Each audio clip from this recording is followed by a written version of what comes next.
What's up, everybody? Welcome back to another episode of Hops Geek News, your home for comic books, movies, TV shows, and of course, we feature a beer of the week. Now, we're going to do a little bonus episode for you today where we talk about the first 10 episodes of season 7 of Supernatural. We were doing Spooky Fridays, Supernatural Fridays there for a bit. We fell off. I've been watching. I haven't been watching. However, I've pretty much wrapped up the season. So we're going to do just a quick synopsis recap of the first half of season 7 for you. Real quick, I'm drinking Lady Justice. It's a Sandra Day IPA from that great brewery out of Aurora, Colorado. It's an IPA with notes of tropical and stone fruits. It's named in honor for the first female Supreme Court justice, coming in at 6%. And also, as always, hey, follow us, Hops Geek News, any podcasting platform, any social media platform. Make sure you follow us. Help the podcast grow. Let's get into it, Lauren, shall we? We shall. This is one of the most hated seasons with a lot of good episodes. I don't know why. I'll be honest with you. I don't know why. Because I like. We're not going to get into. Yeah, but we're not going to get into some of the best ones. Because I feel like some of the best ones were later in this, but there's still some good stuff, and there's some great one-liners that even the people that hate this season quote. It's true. So, season 7, episode 1, meet the new boss. Castiel believes he is the new god and becomes obsessed with power. Sam, Dean, and Bobby try to find a way to stop him before he explodes with power, even if that means talking to Death himself. The title is actually Meet the New Boss. It comes from the Who's song lyric, Won't Get Fooled Again. Grey Poupon, to distract a security guard, Dean asks him, excuse me, you got any Grey Poupon? It's a take on a famous 1980s commercial for the mustard brand. Wait, I wanted to know if you knew what that was. Did you know what that was? I know what the mustard is. But did you see the commercials? No, I don't know what the Nice. So you didn't get the reference when No, I didn't. Honestly, I thought you might be too young for that.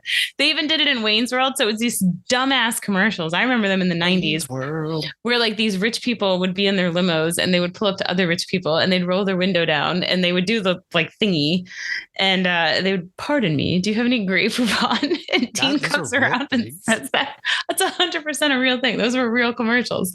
And Wayne does it in Wayne's World too, I remember. But when Dean does that and they're like, great, like Sam kind of looks at me, he's like, oh, it was the first thing I thought of. I died laughing, but I mean, it's pretty vividly remember those commercials. It is random, but so were those fucking commercials. They were so stupid.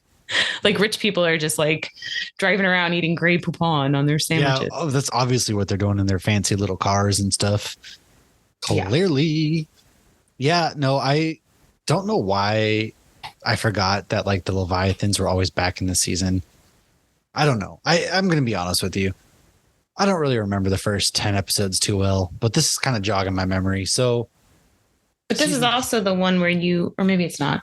I'm jumping ahead. Go ahead. Season 7, episode 2 is Hello, Cruel World. Now, I do remember, though, Castiel was a bad guy to start off because he went drunk with power. He wanted to rule heaven for himself, and it got kind of wonky. He ends up breaking Sam's. But I don't feel like he did it for himself. He did it because he thought that he could make things better. He thought he was doing the right thing. But Castiel always has good intentions. Yeah, he's a bad guy, but is he really a bad guy? Come on. No, Cass doesn't have it in him. It's not Cass. He's just a puppy who thought he was doing the right thing. All right. Yeah, sometimes puppies bite. Yes. In the second episode, Hello, Cruel World, the Leviathans begin their plans to consume everyone who dwells on Earth. While Dean and Bobby try to track them down, Sam is still haunted by Lucifer, who only he can see or hear because Castiel basically broke the dam that was holding Lucifer and all those memories back. And damn it, Cass was being a real dick, though. Like, let's call a spade here. Cass was being a real asshole. And as a result, Sam's kind of losing his brain, his mind. And then also the Leviathans are kind of like, again, I don't really know why they get a lot of hate. Like they open their mouths real wide, I guess. Is that a hate? Like they look like there's a funny reference later on where it's like, really? You don't like the teeth? They're all teeth? Yeah. But I don't want to say this that I am. I don't know. It's not terrible. But this during the scene when Cass starts sleeping with a Leviathan blood actor. But during the scene when Cass starts seeping with Leviathan blood, the actor Misha Collins was actually sick and was throwing up between takes, which probably worked well because he looked gross and wasn't. Yeah, because he was creepy. Himself. That's what happens when you're possessed. Yeah, you're not all yourself. Yeah, no, I totally forgot that as well, to be honest with you. Now, episode 3, The Girl Next Door. No, not the movie. It's It was a Directed. fun movie. Probably didn't age well, but it was a fun movie. Oh, it had the Riddler in it. It did. Paul Dano was in it. It had Elizabeth. Is that her name? I don't remember now, but it was a good movie way back in the day. And now the boys lay low after a brush with Leviathans, but life in the slow lane just is not for Sam. While hunting for a serial killer, he meets an old flame. Oh, this one with the flashbacks. This is okay, so this is the one. This is my least favorite episode of all 15 seasons, other than the finale, because I hate. This is the one where Dean kills that mom. Oh God! Okay, yes. See, that's all I had to say because, okay, Dean kills the mom in front of the son, her kid, essentially because she's a demon of sorts, like a creature, and he doesn't trust her. And she was like killing people, but so she needed to eat part of the brain or something like that to stay alive, but she became a mortician, right? So she could eat the dead ones, but then her son got sick, and to save her son, he had to eat live or fresh brain. However, she was picking out bad guys, so she was dextering it basically. She wasn't in the wrong, first of all.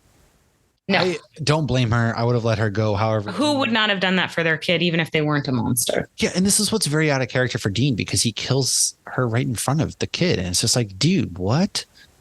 Like that's out of character for him. I feel like if Sam hadn't been a little out of it then with the whole seeing Lucifer thing, I feel like he might have ignored it. But I think that he was so concerned that Sam wasn't in the right mindset to make the right decision that he made this decision. But I do think that, that weighs on Dean. You see that in the future episodes. Like, I do think that he regretted it immediately. And I also think turns around, the kid's standing right there, and then he just like ditches the kids. Like, we'll see each other someday. Like, what? He goes, do you have anywhere you can go? But come on, that was out of pocket. I will say, I wish we had seen the kid again in the future. Like, I think that would have been interesting. We don't ever see him again now. Yeah, that's lame. Lame. And when we get to where I would have liked to have seen him, I'll say that, but I don't want to ruin anything else. Yeah. But I did love the fun fact here. There's a couple good fun facts here. Did you pick up the one fun fact? Amy Pond? Yeah. Of course I did. That's the love of my life. That's a cute name. I love that Sam goes like, cute name. Yeah. And now the scene where Dean is at the convenience store, the man behind the counter is wearing a shirt of Batman under the Red Hood, which Jensen was the voice of the Red Hood for. Bum, bum, bum. And then when the Leviathan credit card accountant is on the phone with the customer, he mentions the charge to Mistress Magda. In the episode Swan Song, Dean calls Chuck. He answers thinking it's Mistress Magda. Oh, when he thought the world was ending, Chuck called us as a Chad. Yes. Chuck called Mistress Magda. He does. That's pretty good. Now, episode 4, Defending Your Life. While investigating a string of murders, Sam and Dean are led to the courtroom of the Egyptian god Osiris, and one of the brothers is put in the dock. Now, in this episode, Sam mentions he saw an objection from the trial of the good wife, which Jeffrey Dean Morgan, who plays John Winchester, Sam and Dean's father, went on to play Jason Krause on that very same show a few years later. So there's like at least three that I can think of nods to Jeffrey Dean Morgan. And like they did a nod to Grey's Anatomy. They eventually do one to Walking Dead. You'll see. Yeah, I forgot he was in Grey's Anatomy. Yeah, he was Denny. That was back when I still watched the show. And haven't watched that show in probably a decade now. It got real bad. It just kept repeating the stories, and it wasn't great anymore. It's not great. Never mind. We've talked this about 5 different times. Every time it comes up somehow. Why does it keep coming up? I have no idea. Okay. Probably because John Winchester was Denny. Yeah. This one was interesting because you get Joe makes an appearance. That's right. Yes, Joe does. She kind of comes back. It's always good seeing Joe. I do miss Joe and all of them, but yeah, other than that, that's because she was like the blaming Dean and stuff like that, and she was real mean and everything, right? Well, she wasn't being mean. She was doing what she had to do. And she was, she was on trial basically. And it was interesting when he brought her to essentially kill him, and he sets up the salt line, and she's like, I hunted ghosts, Dean. I know how this works. I know how to defeat this. So she didn't have a choice. She didn't want to do that though. Like Joe was still. That's right. Yeah. Joe. So it was hard for her together. I always felt like they were more of an older brother, younger sister. I felt like she was a little too young for him. No. But you're wrong. Yeah, I don't know. Anyways, shut up, Dr. Phil. That's the name of episode 5, where Dean and Sam read about the 2 bizarre death cases in Prosperity, Indiana. And then they head there to the town to investigate, which is where they try to find something common in the cases when the owner of a construction company is murdered by a nail gun that had operated without available power. This was one of those I had to look away. The nail gun goes into the guy in the porta potty. Gruesome, man. What a way to go, huh? But this was also the one where they save them from a Leviathan at the end. Like the guy shows up and he's like he's a witch too, which was kind of a fun little spin. They're like, you need to get away from her. It was like the most toxic relationship ever. As they are. The best ones are, aren't they? And they give like Jensen the bees around his head. Oh, yeah. Oh, God. I forgot about the bees. The bees, not the bees. Not the bees. In the trap. Now, episode 6, which is slash fiction. You skipped my one single fun fact. Oh, what was your fun fact? I'm sorry. I don't remember. I might not be updating the doc fast enough. Okay. Well, Jenny Klein. Jenny Klein, she's the girl with the hearts. And yeah, she was actually a writer on the show. And we do see her kind of show up later. All right. Well, slash fiction, episode 6. Murderous clones of Sam and Dean are created. The Winchester brothers become wanted men. Sam and Dean turn into a quirky surveillance expert. They turn to a quirky surveillance expert, Kevin R. McNally, for help. I don't remember these episodes. This is the one where the Leviathan were like Sam and Dean, and they look just like Sam and Dean. This is when they had to stop driving Baby around. They had to lock up Baby, and they're sitting in the diner. But it's funny because they're sitting in the diner, and you know when a Leviathan comes, somebody they can take their memories and their likes and their dislikes and all that. Like they know it. And so he's, the fake Dean is eating the burger and he's like, this guy eats burgers every day. And he's so self-righteous. And then the Sam guy's like, well, at least you don't eat dead plants with goo on them. And he's like, I had one of them, I think it was Sam's Leviathan character, is like, I used to have a brother like that. You know what I did? I ate him. And then the fake Dean's like, of course you did. And it's funny because I've seen things where people are like, this is a real scene. This is real dialogue. And if you didn't watch the show, it would be very confusing. Yeah. Interesting. But yeah, that was, and then they get captured and they're in the jail. And then the fake ones show up. And then Bobby learns about the Borax and how to fight them. And he's trying to like asleep during this episode. I'll be honest with you, because we get froggy at night and we decide we're going to watch something, and then it doesn't take me long. Like you might get me through one episode a night, and then I get old man and fall asleep. So I think that's what happened here. So one fun fact I did learn, I actually learned this from watching clips from like conventions. They have to go into the bank. And remember, it starts the episode story. You had to have seen this, where they go into the bank and they shoot it up. And Dean's like flirting with the girl, and she's like, sure, I'll do this. And then they're like, don't be a hero. Your money's insured. So when they went in and they had to shoot it up, Jared is tall. He's your height. He's 6'4". And so they're like, you got to bring the gun down further so we can see it in the frame. And because he had to like pull it down, it actually like some of the casings like shot, the ejected shells like hit him because how they came, and it like hurt him.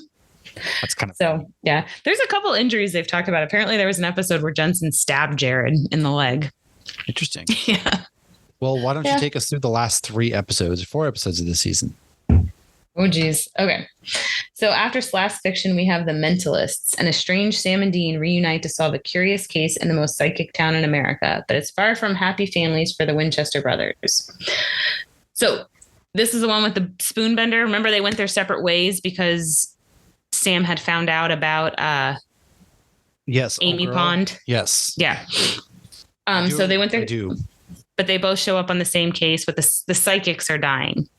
Yes, and it's the guy who, I don't have any fun facts yet. I have to pull that up. No fun facts. Well, episode 8. I'm sure there's some. You can go to episode 8. For a wedding.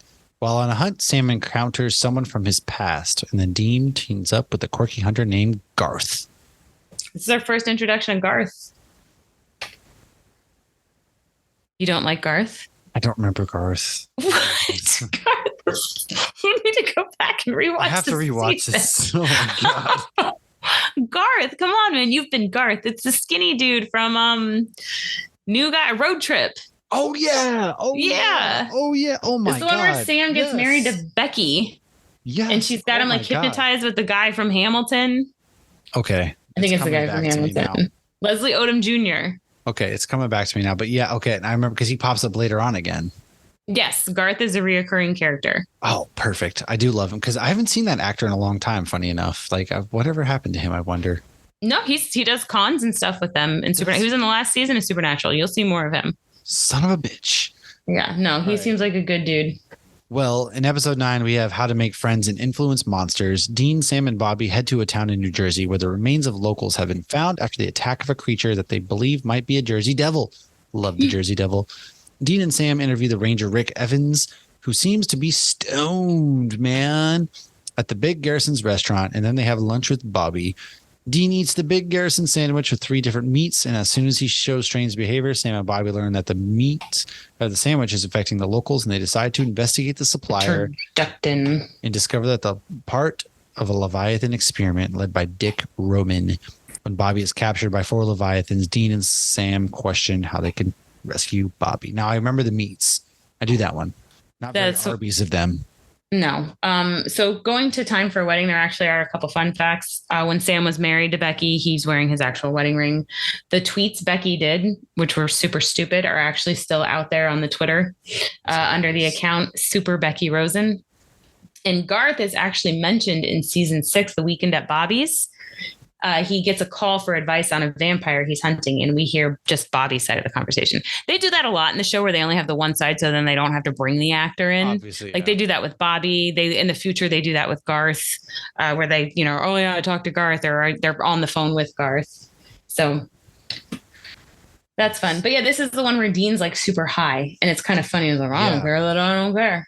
Yeah, this was a funny one because the meat was all affecting him and things. So I remember that one. And then when the server calls him the Ken doll. Oh, I think he calls Sam Big Bird. Something. And then he called Bobby like Grandpa with a heart condition or something. I don't remember. But here's some fun facts. Bobby asked Sam, "Aren't you just full up playing Snuffleupagus with the devil all the live long?" That's not really a fun fact. Does everybody know who Snuffleupagus is? Yeah, it's from Sesame Street, man. Right, so that's not a fun fact. Well, take us into episode 10, Death's Door. Did you get the flare joke? What flare joke?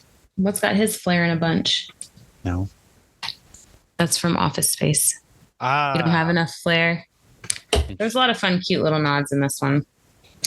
All right, so Death's Door, the last one we're going to talk about. I think the end of 7 should be better because you were texting me during some of those episodes, and some of those are fantastic episodes. But yeah. All right. So this one, Death's Door, as Sam and Dean race the clock on a high stakes mission, Bobby seeks the help of an unlikely friend to solve one of the most personal cases of his life. This is when he's running from the Reaper. So Bobby is going from room to room in his own mind. He's with Rufus. And the Reaper, I really like this Reaper because he's very much so like, Bobby, you've done enough. You don't need to do any more. But he got that information before he was shot by Dick that he needs to get to the boys. Yeah, so it's very important. And this is also kind of like him reconciling everything he's done in his life too. And is this the episode where he dies? Yeah. Dang. And I'll be honest, I didn't think it was going to be a permanent death, but apparently it is. That's bullshit.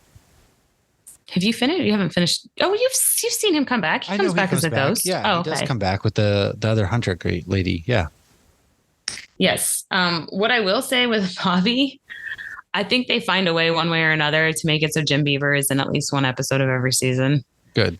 So that's all I care about. We're good. We're square. Yeah, you'll see Jim Beaver again. And if you really need more Jim Beaver, he is also Robert Singer. In The Boys. He's Dakota Bob. Right. Now, there aren't too many super fun ones. Go ahead. Not my best work for the first part of the season. I apologize. I'll be better in the second half. We're good. I'm a second half player. As of 200 episodes in, Jared Padalecki said Death's Door was his favorite episode. I liked seeing Rufus again. I like Rufus. Rufus is cool too. I do like seeing him again. So, yeah. All right. But yeah, the next half of this we're going to have fun with the second half of season 7. We will. And this season gets too much hate. I don't believe in the hate. Go follow along with us. Supernatural's back, baby. And we're very close to meeting Benny. Benny and the Jets. Benny. So thanks for hanging out, guys. Jets. We will see you soon. Peace out, Girl Scout.